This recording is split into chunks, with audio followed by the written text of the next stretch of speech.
All right, everyone, it's Dokkan time again, and today's how to build is going to be for TEQ Buuhan. I honestly didn't expect to get this guy. I was very thrown back, a little unprepared. I like him. I think he's fun. I think he's a cool, good, supportive type unit, actually. Some people are probably going to disagree with that statement, but I do feel like he's kind of a support unit. He does support transformation boost and power absorption allies, and he does have a domain, both of which I feel kind of just forces him into the support type role. He's not necessarily a damage dealer. He can do damage. He can definitely do damage. He can definitely tank too, but he's not like a perfect tank, and he's not a perfect damage dealer. So at the end of the day, with his two biggest things that he's always going to have, that you're going to utilize the most out of this guy when you bring him along, is primarily going to be his domain, or you'll bring him along for support and as a solid kind of defensive-esque unit. So with all that being said, you can see the builds on the right side of the screen, including the roles. I'll go over them after we've gone over his kit. And excuse me, I'm getting over a cold, a very severe cold, so I'm still a little phlegmed up. But anyways, moving on. So with his kit here, he does have a domain state, so where he is different. He doesn't just throw up a domain and it's just, you know, not affecting. He has like a whole new like stats and everything. So he has a power absorption transformation boost 170 liter, any 30% 200% boosts, artificial life form and uncontrollable category allies. Greatly raises attack and defense for 1 turn. So pretty simple super attack. He is only a TUR, so no 18. Key +2, attack and defense 200. He does guard all attacks. Plus an additional attack and defense 58% when attacking. He gets another attack and defense 100% and a 50% chance to perform a crit for 6 turns from the start of the battle. So the only thing that sucks about that is that I'm pretty confident that the attack and defense is gone after 6 turns as well. 50% chance to dodge, and launches an additional high chance of evading enemy's attack, and launches an additional attack that has a 70% chance of becoming a super attack starting from the 7th turn from the start of battle. I don't know how many times someone's actually going to be able to utilize this specifically in his passive.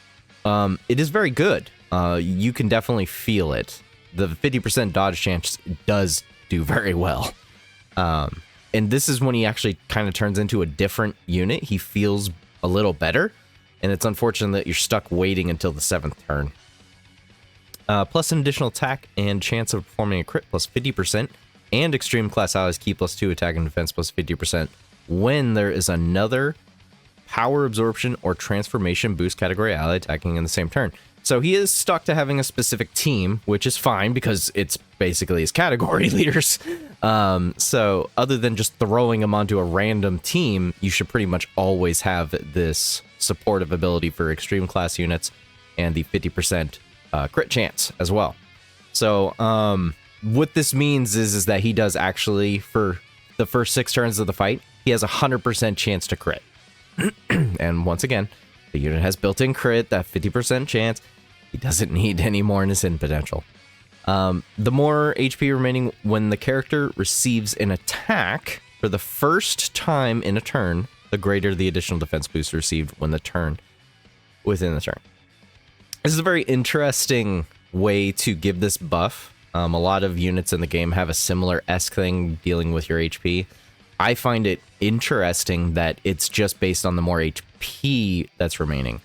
So basically, as long as you're at full HP before he gets hit first, it doesn't even matter if you use an item, you can get the full 150% defense boost. He is a Majin, so as long as you're utilizing him with other Majins like the Fat Buu, Intelligence Fat Buu, and just keeping him on rotation with another Buu, he actually pretty much you're going to stay at 100% health majority of the time. So I don't think that should be an issue, but it is something to keep in mind, especially if you're going to be a little bit ballsy and throwing him into slot 1. You can activate the domain, which basically puts him inside of Majin Buu's body, for 3 turns. And it can be activated when all allies attacking in the same turn are power absorption characters or starting from the 6th turn from the start of battle. So either right away or, you know, for the 6th turn. It just highly depends on your team. The effect is power absorption or transformation, boost category enemies and allies attack and defense plus 15%, and Majin Buu saga category enemies and allies attack and defense plus 15%. I am kind of okay with this. I wish that the Majin Buu saga part of it wasn't a part of it, unfortunately, because to me this really lowers the effects, but you can definitely feel the effects on these units when you have the domain up. 30% increase from the domain is crazy. The only issue I have is that it's only for 3 turns, of course, and then of course then it goes away. But if you run a double Buu, then you can have this for 6 turns in total, which is very nice. It is very good, in fact. Actually, people are going to be running this guy the same reason that you'd be running a TEQ UI. You run him for his domain specifically. So there's that to keep in mind. Let's go ahead and go take a look at his domain state when you're inside his body. It's very weird. He massively raises attack, and then he has a 50% chance to stun. Very interesting to throw in the stun chance right there. Could be utilized in other forms of content too. Key plus 6, attack and defense 300, plus another attack plus 100% when attacking. He does have 70% damage reduction. He orb changes AGL key spheres to tech key spheres.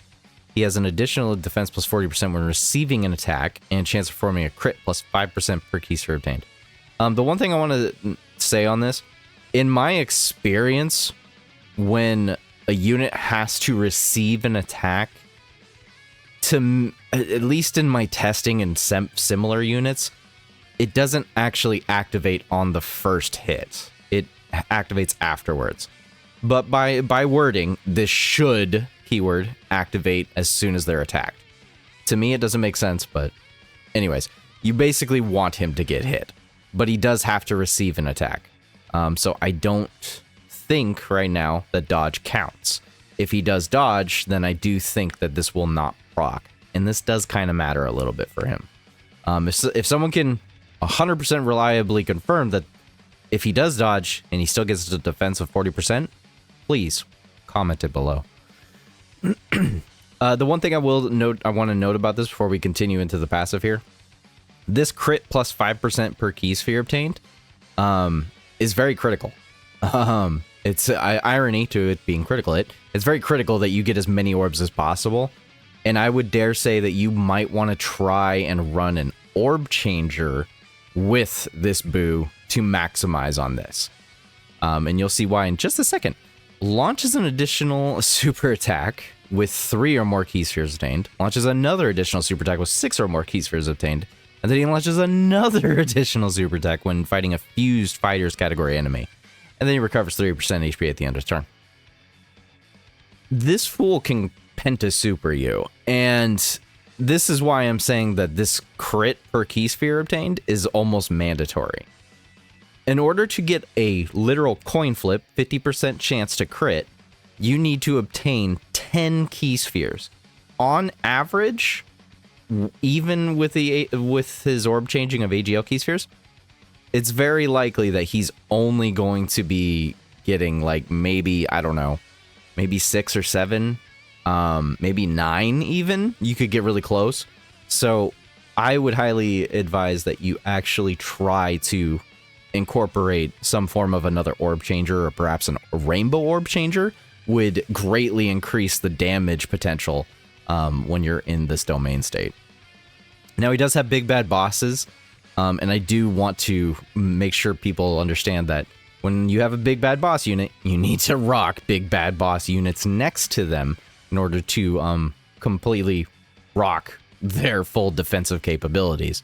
The good news is that, you know, you can utilize the other leader. So do try to do that, you know. You can only activate one domain at a time, therefore you'll always have this up. You can have this combination for the first 6 turns. Straight up, you can. Or for after 6 turns. So I would try to utilize this if you can. Otherwise, probably the next best rotation a lot of people are going to be rocking is obviously the LR Buuhan. LR Buu Tanks or Buuhan. Otherwise, his next best link partner probably would actually be Janemba. I didn't put it on his roll tips. I probably should have, because they are very good rolled. But the problem I had was that they only share 2 categories, being transformation boost and uncontrollable power.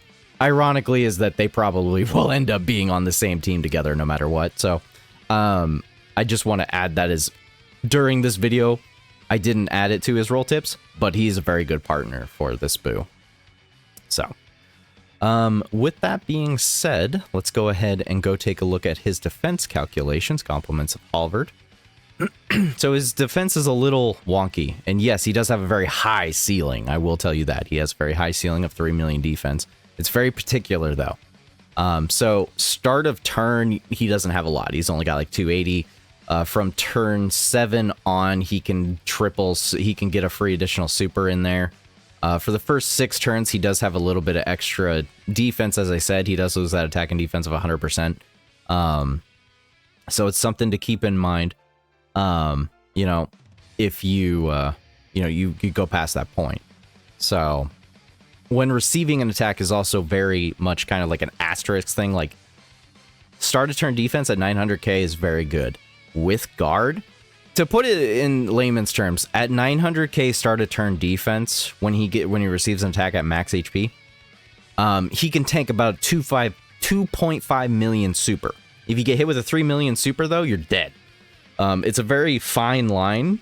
If you go above the 2.5 million damage threshold, you will get insta-killed. So, I really can't stress that enough. And this is on a rainbow kind of instance and so forth. So, personally, he's not a slot 1 unit right now, because moving forward into the future, we're only going to have to be worrying about much harder hitting moves. So, for future reference, no, slot 1's probably not his best in the far off future, potentially on another meta curve. But as of right now, yes, you can definitely throw him in slot 1 in all majority of instances in the game. He is definitely a slot 1 unit, regardless of if he has the domain effect or not. With domain effect, you can get over 1.1 mil. With an extra support on the attacking rotation, you can get up to 1.2 million start of turn defense. And then, of course, double super. The one thing I will say is I don't think this guy's going to double super almost ever in his base state. So just keep that in mind when you're looking at these stats. But the good news is that he does have guard. And after receiving attack, he gets up to 1.6 million defense. At a 55%, you can probably chuck that down like a good 200k off of that. But that's still pretty good. I think a 1.5 million defense with guard is very good, even if he doesn't double super even on like a freaking 55% copy. But once he does go into his domain state, that's when his defense looks less, but it's not less because he has 70% damage reduction. What is important here is that to get to this start of turn defense of like 1.4 million, you need at least 6 key spheres. And then you need to make sure you have big bad boxes activated. You need to make sure you have support on the rotation. It's going to be a little rough getting to this point. I wouldn't say he's a slot 1 unit per se. You can still get killed by Janemba, by the memorable bosses fight. You can still get killed by Janemba. But just barely. It just really depends on how many attacks Janemba took. But he can definitely tank. He can definitely tank with 70% damage reduction and 1.4 million defense right there. He can definitely tank in slot 1, but Janemba can still kill him. So I wouldn't say he's immortal, but he's definitely a great tank at that point. So his defense is good and everything there. I do like him. I think it's just he's a very, how do I put it? You have to manage him correctly. You have to use him correctly. He's not a chuck him into there and just auto win. He's not a unit like that. He's a supportive unit that you utilize all of his abilities for and put him on the correct team. So with all that being said, let's kind of just go over his builds and his roles. Let's see here. Okay. So for his 55% copy, I would just highly suggest giving him level 7 of either additional or dodge, whichever you so choose. You don't need to grab these type of orbs. Once again, it's either or. Either a level 5 additional or a level 5 dodge, and same thing for the bronze. You can go ahead and just give him a bronze defense orb or something, throw a level 5 silver, that's fine, of course. But just remember that a level 5 dodge is just 5% chance to dodge, and a level 5 additional is 10% to additional. So, Moving on to his duped up copy. Once again, this unit doesn't need crit, so you do not need to be putting crit into him. If you put crit into his builds, his hidden potential, you are wasting the unit excessively. My highest suggestion would be just straight up full additional, give him like 17 additional, put the rest into dodge at level 9. But you can flip-flop this. You can give him, you can either go full on to additional and then put the rest into dodge and vice versa. That's why I have this right here to flip-flop back and forth, whichever you so choose. He just doesn't need any crit. So I personally will be giving him a defensive orb. I think a defense orb will go far with him because of guard and how it scales. And of course, once he goes into the domain, I think it'll help him out quite a bit. I will probably be going more for the additional route personally, but you can give him dodge as well. And once again, these are either ors, or, you know, if you really have these equipped, then go for it, but it's an either or situation here. So yeah, additional or dodge. And then for his roll tips, as much as I would love to say he's a slot 1 unit, I don't think he's a slot 1 unit because he can't survive the main boss that everyone likes to talk about, which is Janemba. But otherwise, he is a slot. He can be in slot 1 for sure. He can definitely be in slot 1. I don't think there's an issue with him being in slot 1, but I just think his home, like his best placement on a rotation, is straight up in slot 2. Especially once you actually go into his domain, because once you go into his domain, then you have 2 of them on the field, and then you're going to put the domain version into slot 1 instead, not just his base. So that is something that I wanted to make sure people understand of the roles of what I'm telling you. As far as his best partner goes, it's going to be he himself, the LR Buu tanks / Buuhan, Fat Buu, basically Majins, or anyone with big bad bosses. You just make sure you always have big bad bosses going. As far as his leaders go, Broly Uncontrollable Power is not a terrible team to be throwing him on. I don't think it would be a bad thing. I just don't know of the synergy because of the lack of big bad bosses with Broly teams. But of course, then there's Android 21. You could make some interesting wonky teams with her and Peppy Gals and so forth. And then there's Zamasu. His own team, I would say he himself is actually his best leader, which happens quite a bit with a lot of these units. And then Lord Slug. Just keep in mind with Lord Slug, he is not on Lord Slug's 200%, but I do think he could actually help the team, so I do consider him a good placement on that team as well. So that is going to be it for this how to build for this Buuhan. Please do let me know how you're going to build him, what teams you're going to utilize, or if you're just going to even summon for him at all. But anyways, guys, thank you for watching. Have a good day and a good night.